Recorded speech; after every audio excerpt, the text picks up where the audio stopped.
Welcome to Around the Empire. I'm your host, Joanne Leon. Around the Empire podcast is listener-supported independent media. Please pitch in at patreon.com/aroundtheempire or paypal.me/aroundtheempirepod. You can also find these links on our website, aroundtheempire.com. And please help me build up the Around the Empire YouTube channel as I prepare to expand into the world of video content. Do that by subscribing to the channel, youtube.com/aroundtheempire. Columnist and analyst Ted Snider joins us today to talk about patterns in U.S. foreign policy and history as it relates to the coup attempts in Venezuela. We discuss the well-established history of American-backed coups in Venezuela and how democratic nationalist leaders like Maduro are not tolerated because they're too difficult to subjugate. Ted provides some detail about Juan Guaidó and his extreme opposition party and the role that resources and oil play in these regime change operations. We also explain our objections to the way that many people frame their opposition to the coup, in that they ultimately help advance the regime change narrative by structuring their argument as follows, like, Maduro is a bad dictator, but coups are bad too. Ted writes on analyzing patterns in U.S. foreign policy and history, and his writing can be found in several places, including MondoWise and Truthout, and you can find his work at antiwar.com, where he's a columnist. This interview was recorded on February 6th, 2019.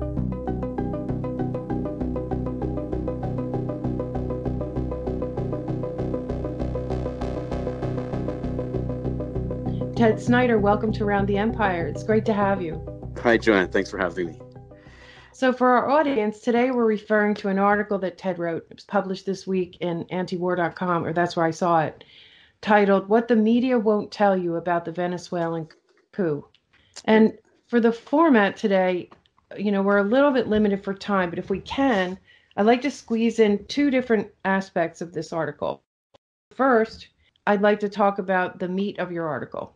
Okay. And that's a precise analysis of the current situation in Venezuela and more importantly, maybe how it fits the patterns of U.S. foreign policy and history there.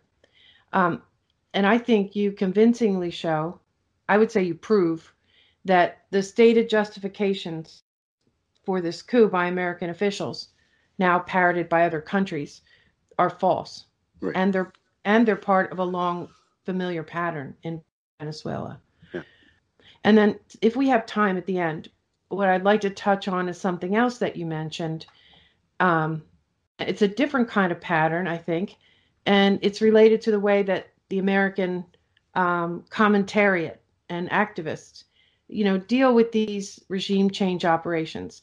And I think it's a really important observation of yours that you made. So I hope we do have the time to address it after we talk about the main arguments. And in that paragraph, you say, even in the left wing and alternative media where writers condemn the American intervention, many of them feel the need to establish their credibility by conceding that Venezuelan President Nicolas Maduro is an authoritarian leader or even a dictator who won a second term in office and that they were legitimate.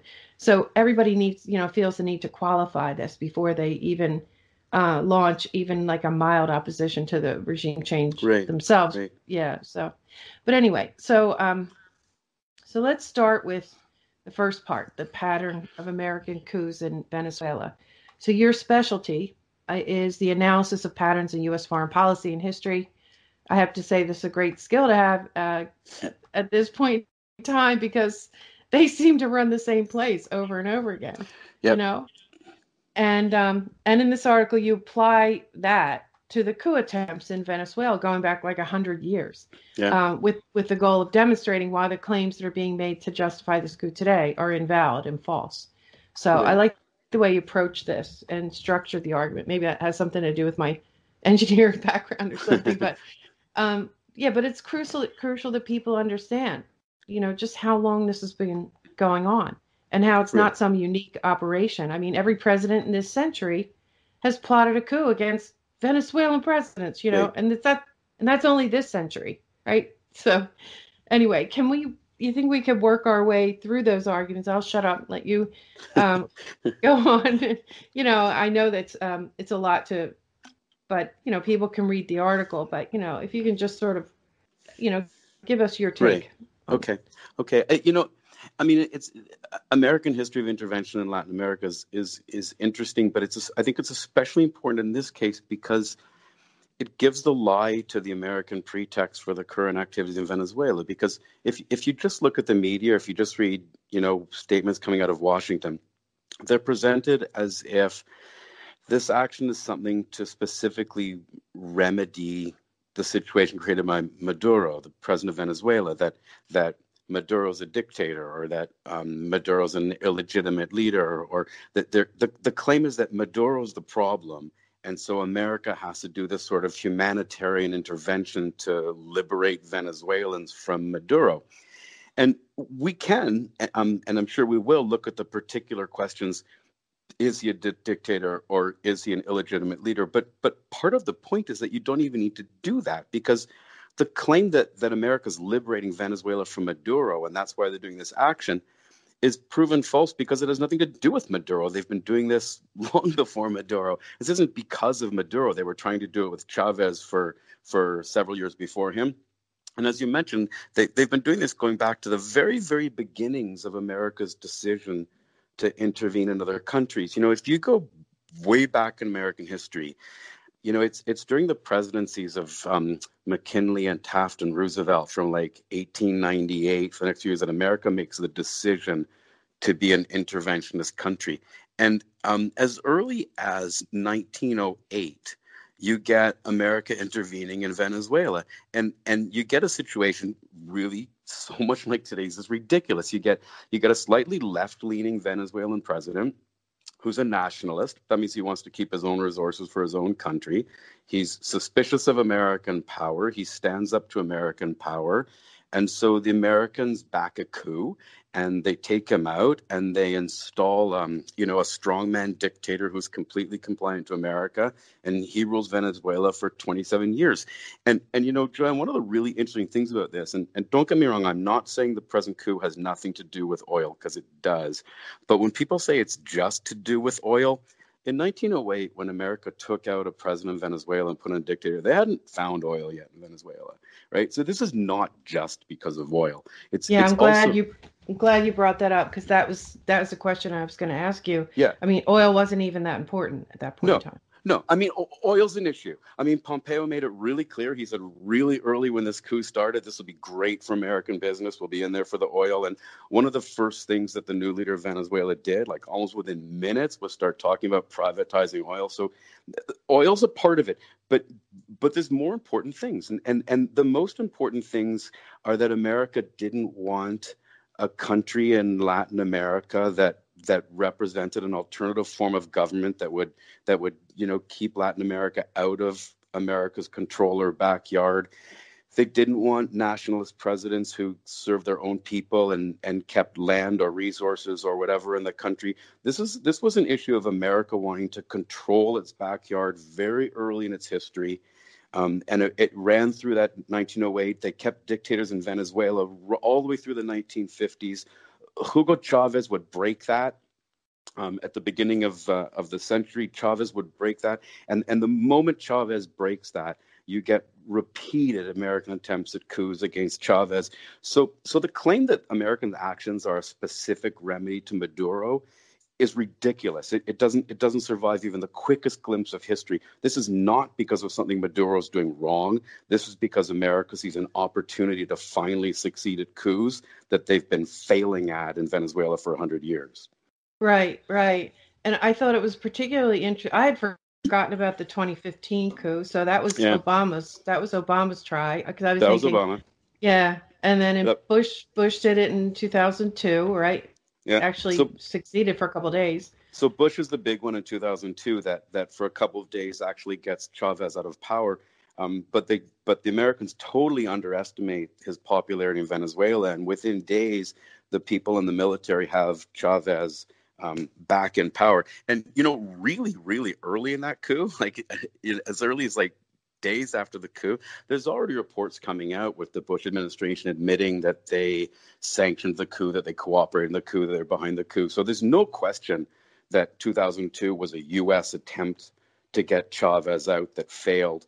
Then you get the 2015 attempt against Maduro that also fails, and the Maduro government has presented all kinds of evidence linking the states to that coup, and also interestingly Canada to that 2015 coup, because Canada seems to be one of the real pushes, strangely, behind this current coup too. So you get 1908, and then you've got dictators ruling Venezuela for decades, so you don't need any more coups. Then the dictatorship ends. Chavez comes to power. 2002 coup against Chavez. Then Chavez dies. You get Maduro in power. 2015 coup against Maduro. That doesn't work. And then 2018, Trump comes in, and you get a 2018 coup against Maduro. So again, this is nothing specific to Maduro. This is part of a completely consistent pattern of America trying to pull Venezuela back into its sphere of influence, because Venezuela was a philosophical and economical engine driving a Latin American movement towards independence and outside of America's backyard that America can't stand for. This has got nothing to do with Maduro. This is about America and Venezuela. Well, we say that now oil is, a huge part of it. Back in 1908, was it also a resource? Was there also a resource component to it at that point in time? There was, but it had more to do with land. It was, and I'm not an expert on the history of this, but this goes back to land debates between Venezuela and Guyana, which are still in the news today, by the way, because this has recently become an issue again. But there was Venezuela had hoped they would get a fair settlement on this, but actually the United States became the arbiter of this, and they gave land to Guyana, and they expected Venezuela to sit quietly. And Venezuela at the time had a nationalist leader who stood up for the land. So there was a land component, there was a resource component, but the point is, it doesn't have to be oil. I think the thing that America has always feared the most, more than communism, more than anything you read about, what they've always feared the most is a democratic nationalist leader. Because if you let a country be democratic, the people will want to keep their own resources. If you have a leader that's also a nationalist who's willing to keep his own resources, then you get a country using its wealth to help the people. That's what Hugo Chavez did. He drastically eliminated poverty in his country. He used Venezuelan wealth to help Venezuelans instead of letting those resources go out to America. And that's why America wanted to get rid of Hugo Chavez.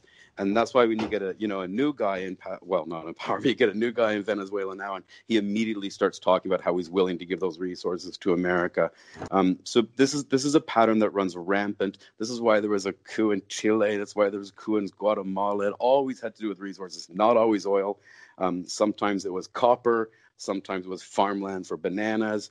But it always had to do with getting people out who wanted to use their resources to improve the lives of their own people. This is a pattern. It's not Maduro. It's America trying to reassert control so that it can farm its own backyard. So what do you think about the timing of this? I mean, obviously it's tied to the May elections and the swearing in of Maduro in January. But do you think it's also related to the rise in popularity of socialist programs here in the States? I think the timing, I think there's a number of things to do with the timing. One is a perceived vulnerability. Under Chavez, when oil prices were high and Venezuela was thriving, he was clearly really popular. Maduro, they think, is not as charismatic a leader, not as philosophical, not as successful. He's more vulnerable. The other thing is, when Chavez came to power, he ushered in a whole swing in Latin America towards left-wing governments. So Chavez was surrounded by left-wing allies. As Latin America swung back to the right, Maduro lacks that regional support. As you know, and a really big factor, I think, was the election in Brazil. Brazil was one of the largest allies of Venezuela, and then you get a really right-wing leader who's openly hostile to Maduro and Venezuela. So he's more vulnerable at home because there's not as much wealth. He's more vulnerable in the region because he's lost his allies. So there's this moment of vulnerability, and then you get political situations in Venezuela like the deadlock of the National Assembly, and I think you just see in America the sort of realization that this might be our moment, right? So I think a lot of things came together. Of course, I don't know for sure, right? But I think a lot of things came together and made this just look like. And remember, there's been coups every few years, right? So it's not even like, why now? I mean, the answer is because they do it regularly. But I think these things came together to make them think that this is the moment for the next coup, and maybe this is the one that could work. I'm not saying it will work, but I think that's what the thinking was. Right. And then they also took advantage. I mean, they have this problem where they have these opposition leaders who have some popularity, but they can't win elections. So, they took advantage of this situation where they knew there would be a lot of people out on the streets demonstrating, and they wanted to be able to create, a media narrative and a media visual narrative to convince the American people, who are very anti-regime change overall right now, that, oh, look at all these people out in the street, they're all anti-Maduro, and, we're going to jump in and help them. When really, the story was a lot different than that. Yeah, I mean, the story is a lot different than that. First of all, the people were out on the street on January 23rd because that's the National Day of celebration of the ousting of the 1958 dictatorship. So there's always people out in the street on January 23rd, and both sides of the political divide come out to protest. By timing with January 23rd, they could manipulate the image in the press and make it look like the people who would have been out in the street anyway are out in the street to support the coup. In fact, there's been huge numbers on the streets on both sides, and the media just doesn't show you the pro-Maduro ones. They make it look like it's this huge coup in support. The reality, Joanne, is that Juan Guaidó, the man who's declared himself the leader of Venezuela, he enjoys very low popularity. His party is the most extreme of the right-wing parties. They're heavily associated with violence in the streets and with the coups. They're largely discredited in Venezuela. Reliable polls show that his party only enjoys about 20% support. This image of him as this man of the people, he doesn't have big support. He himself was elected to the National Assembly by coming in second in his area with a 26% vote. 81% of Venezuelans said they'd never heard of him before a couple of days ago. So this image of the people massively rallying in the streets behind this guy is it's a media coup. It's as much as a political coup. He's not this popular figure from a popular party representing the people. The people don't want his party. The moderate opposition hasn't even endorsed him. He's a very radical figure with very limited support in a quite discredited party. And like you said, the people were out on the streets anyway. So this is very carefully managed and timed by the media. Yeah. So he is right wing. See, I've been hearing various things that, oh no, he's a democratic socialist or he's a socialist, but that he belongs to the most right wing party.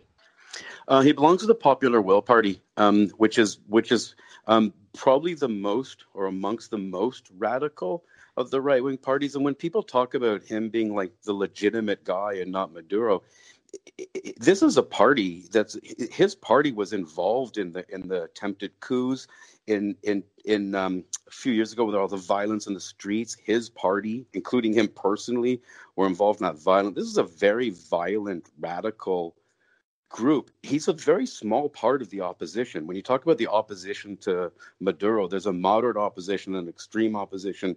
He's very much the extreme opposition. He doesn't represent the moderate opposition. He's not this well-known man of the people. The Venezuelans don't know who he is. And he barely got elected to the National Assembly. He was a minor, sort of mid-level backbencher in the National Assembly. That he happened to be the president of the National Assembly right now when America timed it was a fluke. He was like, because the media presents him as the elected president of the National Assembly. In fact, he wasn't elected by anybody. The opposition couldn't get their act together in Venezuela, so they agreed that I think there were 4 opposition parties. they agreed that they would have a rotating presidency. Guaido didn't get elected. It was simply his party's turn. And he was only fourth on the list, even in his own party. And through various circumstances, one was eliminated, two was eliminated, three, it came down to him.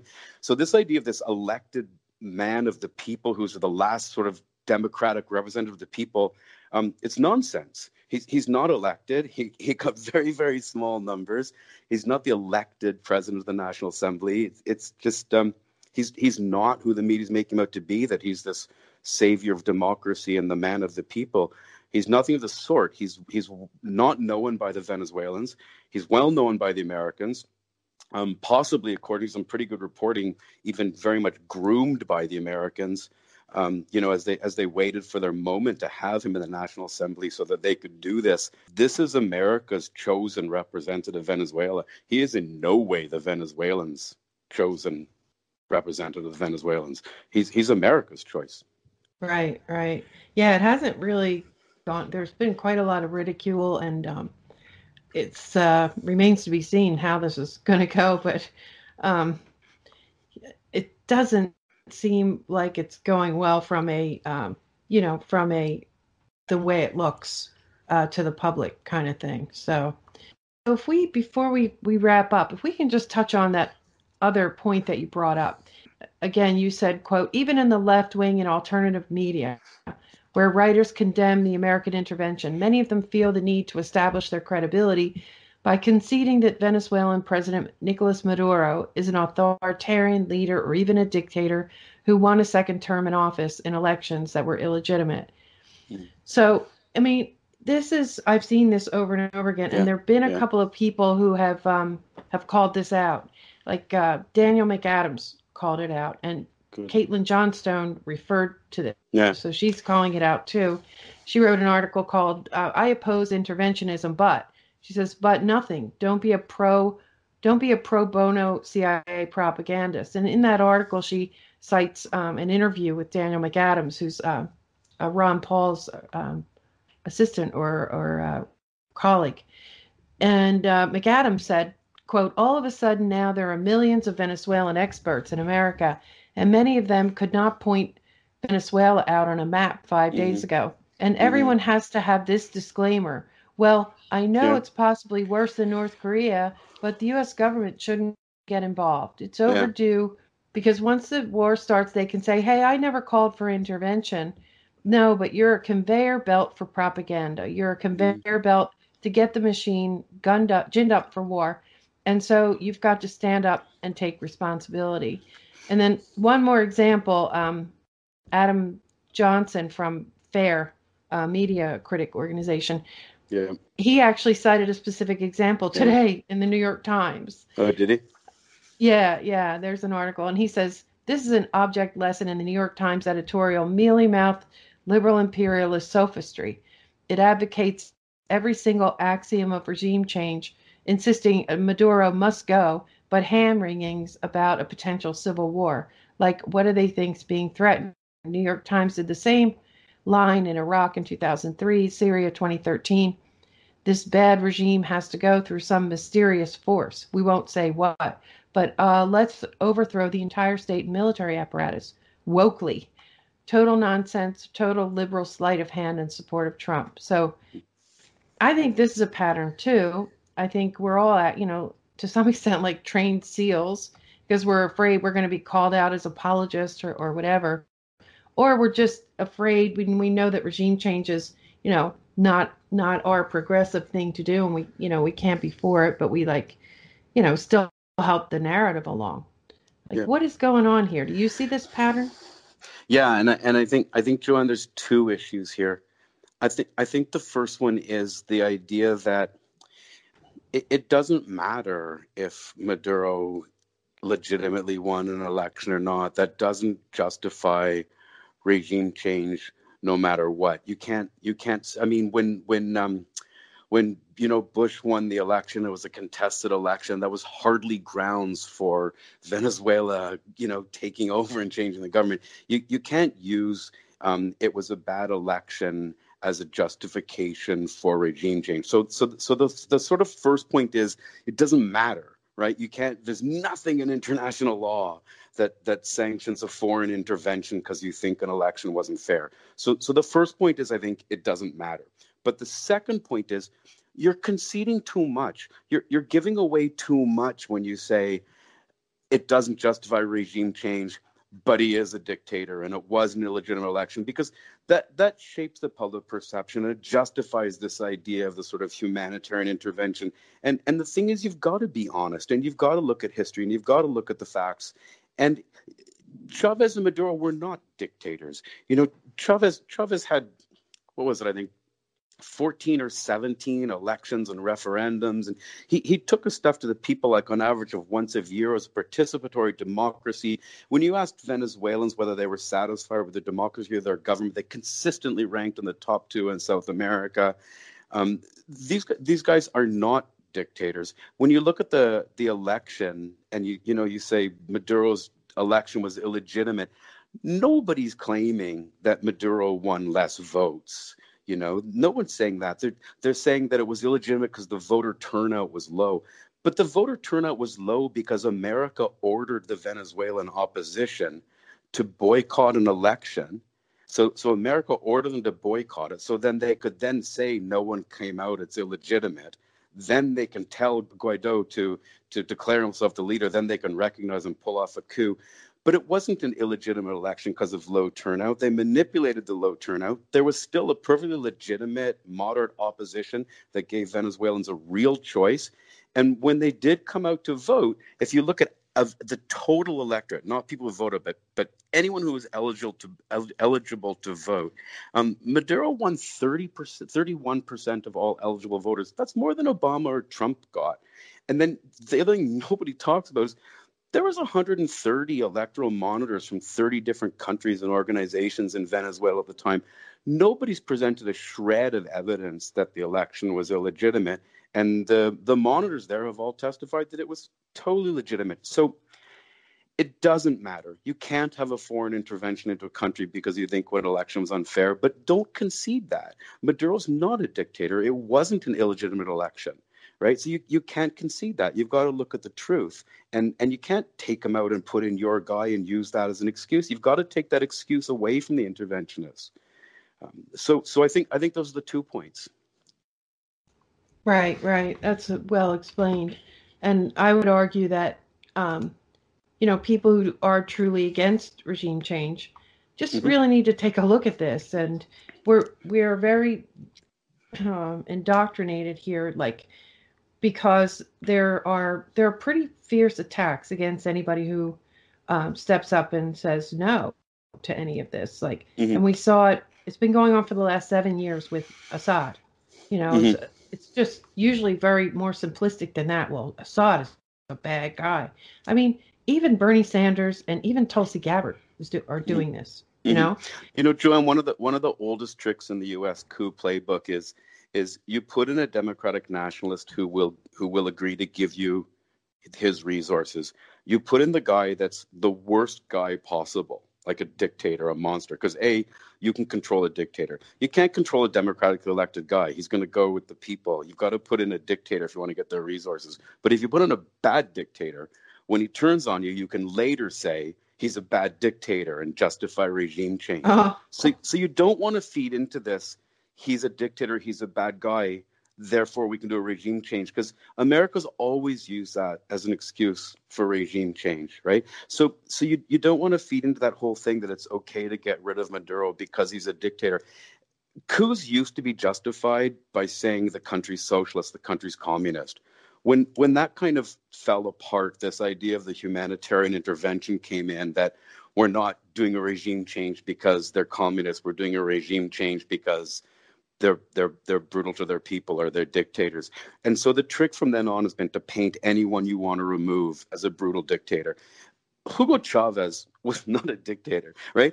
Maybe you don't like him, maybe you're not socialist, whatever. Hugo Chavez won 4 majority governments Every major decision went to the people in the referendum. There was no way this man was a dictator, but America consistently painted him as a dictator, right? They have no trouble with other dictators in Latin America or in Saudi Arabia or the Philippines or whatever. They have no trouble with those guys. It's just the guy that you choose and you pick and you paint him as the dictator. So when you concede to the Americans that Maduro's a dictator, so you need to intervene, you're doing something very dangerous. And that's why I don't like it when people in the alternative media, even the left-wing media, say, you know, granted he's a dictator, granted it was a bum election, you still can't do an intervention. You can't do an intervention, but the fact is he wasn't a dictator and it wasn't an illegitimate election. And the facts count, because when they don't count, they can be manipulated very dangerously to justify future coups. The truth counts. That's right. That's right. All right. Well, I think we are out of time, and it was great talking to you. If there's anything else you want to say before we wrap up, please do, and let people know where to find your work and how to support your work. Okay. You can find most of my work at antawar.com. I write for other places as well, but I'm a columnist at Antawar, so you can follow my work there. You know, and I think that there's nothing really I want to add to what we said. This is dangerous for the people of Venezuela. The people of Venezuela have to choose their own leaders. America has to stop forcing them out by sanctions that are illegal according to international law and the UN, the Organization of American States. They got to stop torturing the Venezuelan people. Let the Venezuelan people decide for themselves. Agreed, and well said. Okay, well, thank you so much. Thanks for having me, John. I enjoyed it. Okay, great. Thank you.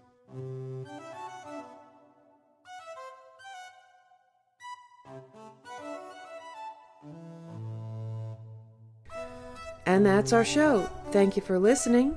Special thanks to Ted Snider. Find his work on MondoWise, Truthout, and antiwar.com. The Around the Empire podcast, independent media. Your support is really important. Please pitch in at patreon.com/aroundtheempire, do one-time donations, paypal.me/aroundtheempirepod, and you can find these links on our website, aroundtheempire.com. The syndicated audio podcast is the main focus around the empire. That's where most of our traffic is. We're on most, if not all, podcast apps like iTunes, Google, Spotify, Stitcher. So please subscribe to us there. And if you like us, click some stars. Please give a good review. I'd like to do some improvements, new kinds of content this year, including video content. And for this, we need to hire some freelance creatives. We also need more subscribers on the YouTube channel. So if you could, please go and subscribe to us there. It's free, youtube.com/aroundtheempire. Just hit the red subscribe button. Also, please use the thumbs up icon to like the individual videos. Helps with our ranking and visibility. And follow us on Twitter at Around the Empire. See you next time. Take care, everyone.